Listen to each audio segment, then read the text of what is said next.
తాకట్లో ఉన్న బంగారాన్ని విడిపించి ఆ రోజున మార్కెట్ ధర కట్టి మిగిలిన డబ్బును మీకు అందిస్తుంది కొమ్మూరి గోల్డ్.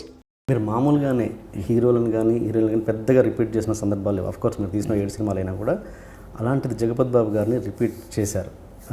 ఏంటి దాంట్లో పర్సనల్ ఇంట్రెస్ట్ లేకపోతే అంత మంచి అంటే ఈ కథ అనుకున్నప్పుడు విలన్ అందరూ నేను హీరో తప్ప మిగతా అందరూ కొత్తలో వెళ్దాం అనుకున్నాను హీరోతో సహా.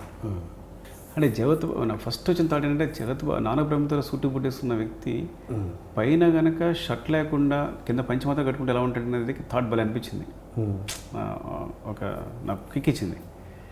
అప్పుడు జగత్ బాబు గారిని వెళ్ళాలనుకున్నాను. ఓకే. సో దాని తర్వాత మిగతా క్యారెక్టర్ని ఆయన తగ్గట్టుగా ఉండాలి కదా అని మిగతా క్యారెక్టర్ని సెలెక్ట్ చేసుకోవడం జరిగింది. సో మిగతా కాస్టింగ్ అంతా జగత్ బాబు గారు వచ్చి చేరింది ఈ సినిమాలో. ఓకే. ఈవెన్ ప్రకాష్ రాజ్ గారితో సహా అందరినీ కూడా జగత్ బాబు గారు రేంజ్ ఉండాలి కదా. అనసూయ ఏదో స్టేషన్ ఆర్టిస్ట్ ఉండాలి, పక్కన అజయ్ ఘోష్ ఉండాలి, ఇలా అన్ని నరేష్ గారు ఉండాలి. ఇక్కడ జగత్ బాబు గారు ఉన్నారు అంటే కనుక హీరోకి నరేష్ గారు ఉండాలి, రోహిణి గారు ఉండాలి. ఇలా ఇలా సో జగత్ బాబు గారు విలన్గా ఉంటే ఎలా ఉంటే నా థాట్ వల్ల మిగతాను వచ్చారనమాట. కాబట్టి అదేగా వచ్చారు ఆయన. Okay okay okay. And Anasuya I think Anasuya వేరే డైరెక్టర్ అయితే అంటే ఓకే మామూలు డైరెక్టర్ అయి ఉంటే కనుక డెఫినెట్గా ఒప్పుకునే కాకపోయి ఉండొచ్చు బహుశా. అంటే మీరు కాబట్టి మీ మీద గుడ్డి నమ్మకంతో బ్లైండ్గా ఒప్పేసుకొని ఉంటారు అంతేనా? లేకపోతే మేబీ కావచ్చు. తను భయపడుతూనే ఉంది ముందు నుంచి. నన్ను ఏంటి ఇంత పెద్ద ఏజ్ ఉన్న క్యారెక్టర్ చూపిస్తున్నారు అది ఇది అని చెప్పి వచ్చింది. కానీ ఏదో నమ్మకంతో చేసేసింది. ఇప్పుడు వర్కౌట్ అయిపోయింది. లేదా నన్ను చంపేసి ఉండేది. అండ్ నరేష్ గారి ఆ అపియరెన్స్ డ్రెస్ పరంగా నేను చెప్పినట్టు డ్రెస్ పరంగా చాలా కేర్. దాంట్లో మీ ఇన్వాల్వ్మెంట్ ఏమైనా ఉందా? తను ఓన్గా చేసేసుకున్నారా ఆ డ్రెస్ డిజైన్, అతని కోడ్? అది చేసాం కావాలండి వాంటెడ్గా. మీరంటే నరేష్ గారు ఫాదర్ నరేష్ గారు అవును వాంటెడ్గా. బికాజ్ ఆ క్యారెక్టర్స్ రూమ్లో క్యారెక్టర్స్ అలాగే ఉంటాయి, వేసుకుని కూడా మళ్ళీ వేసుకుని ఉంటారు. సో టైలర్స్ అయినా కానీ వాళ్ళ సొంతంగా కుట్టుకునే అవకాశం ఉండదు. అంటే వాళ్ళకంటూ దాన్ని ఉపయోగించుకోరు. సో అలా రియల్ లైఫ్ క్యారెక్టర్స్ చూస్తుంటాం కాబట్టి థాట్ ఆఫ్ లైక్ దట్. ఈ సెట్ వేయడానికి, రంగస్థలం సెట్ వేయడానికి ఎగ్జాక్ట్గా ఎన్ని రోజులు పట్టింది? అండ్ దాన్ని ఎప్పుడు డెమాలిష్ చేయబోతున్నారు? చేయ ఉద్దేశం 50 days పట్టిందండి. అది డెమాలిష్ చేయట్లేదు, దాన్ని వేరే సినిమాలు ఉపయోగించుకుంటున్నాయి ఇప్పుడు. సో దాన్ని అటు ఇటు మార్చి కాబట్టి ఆ సెట్ అలాగే ఉంచుతున్నాం. అది ఎవరి స్పేస్ అండి యాక్చువల్గా?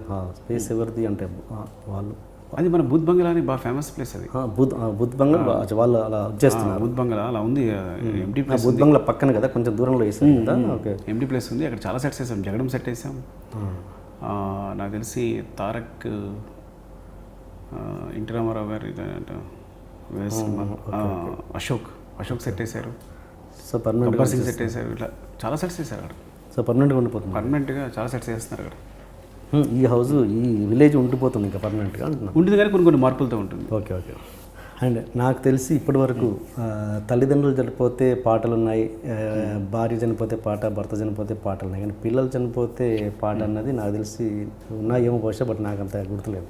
ఆ థాట్ ఎక్కడి నుంచి వచ్చిందండి? అది అసలు పిల్లాడు చనిపోతే అది మీన్ అది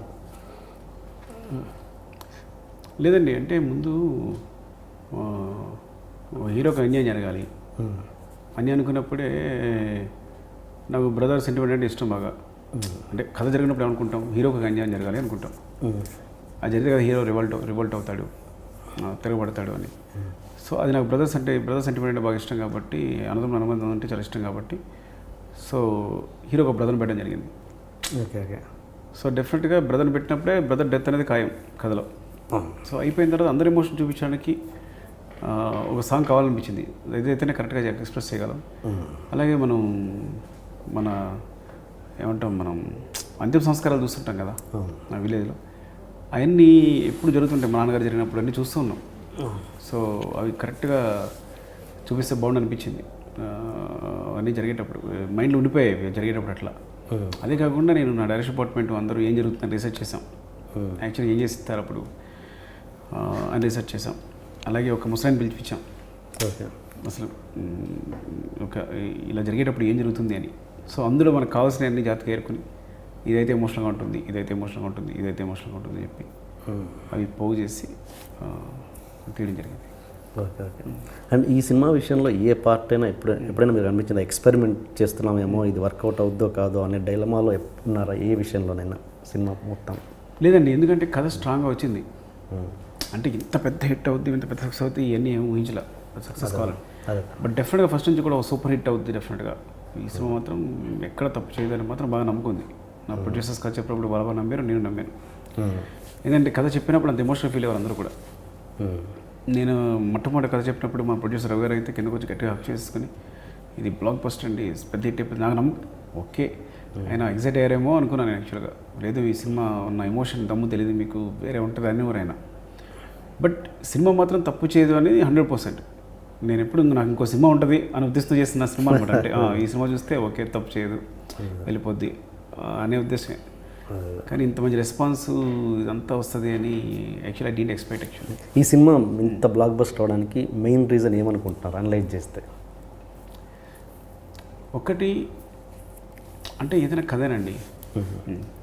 మీరు కథలో ఎలాంటి ఏం పెట్టినా సరే కథ సరిగా లేకపోతే, కథనం సరిగా లేకపోతే అది చేయలేం. ఇప్పుడు ఇదే కథని ఇప్పుడు సపోజ్ నేను ఎవరో ఒక కొత్తతో తీస్తే ఒకలా ఉంటుంది, ఒక స్టార్ రామ్ చరణ్తో తీస్తే వేరేలా ఉంటుంది. సో ఇంత కథని ఇంత మోసుకెళ్ళిపోతారు. స్టార్లకు ఉన్న ప్లస్ అది యాక్చువల్గా. సో ఎప్పుడైతే ఈ డెఫ్ అనే క్యారెక్టర్ యాడ్ అయిందో కథకి, అది రామ్ చరణ్ చేయడం, తన పర్ఫార్మెన్స్ అద్భుతంగా ఉండడం, సో ఇవన్నీ తీసుకెళ్ళిపోయి కథని ఎక్కడికో తీసుకెళ్ళిపోయి. అండ్ నాన్నకు ప్రేమతోలో ఆ డేట్ మిస్టేక్ చిన్న చేశారు కదా, అలాంటి ప్రేక్షకులు గుర్తించలేని తప్పులు ఏమైనా మీరు చేశారా ఇందులో? ఉంటాయి డెఫినెట్గా. మీరు కీన్గా అబ్జర్వ్ చేస్తే ఎక్కడెక్కడ ఉంటాయి. ఆ బ్యాక్గ్రౌండ్లో ఏదో ఒకటి అదేంటి అలా చేస్తారని చెప్పి నాకు ఎప్పుడు సినిమా చూసినప్పుడు ఆ బ్యాక్గ్రౌండ్లో ఏదో కనిపిస్తుంటుంది నాకు.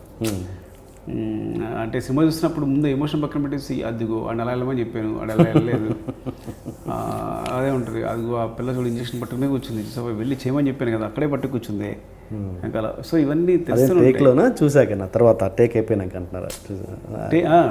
టేక్లో మనం హీరో ఎమోషన్ మీద ఫ్రంట్ క్యారెక్టర్స్ ఏమైనా ఎమోషన్ మీద ఉంటాం, వాళ్ళు టేక్లో టేక్ 2 టేక్ 3 చెప్తాం, కానీ టేక్ 4 కూడా వాళ్ళు కరెక్ట్ అవ్వరు. సో ఇలాంటి చిన్ని నాకు తెలిసినవి కూడా ఉంటాయి, కీగా అబ్జర్వ్ చేస్తూ ఉంటాయి, లేకుండా ఉండు. కానీ మ్యాక్సిమం ట్రై చేసాం అంతే. అదేమి ఇది ఫ్లాలెస్ సినిమా అని చెప్పలేను నేను, 80s ఫ్లా అని చెప్పలేను.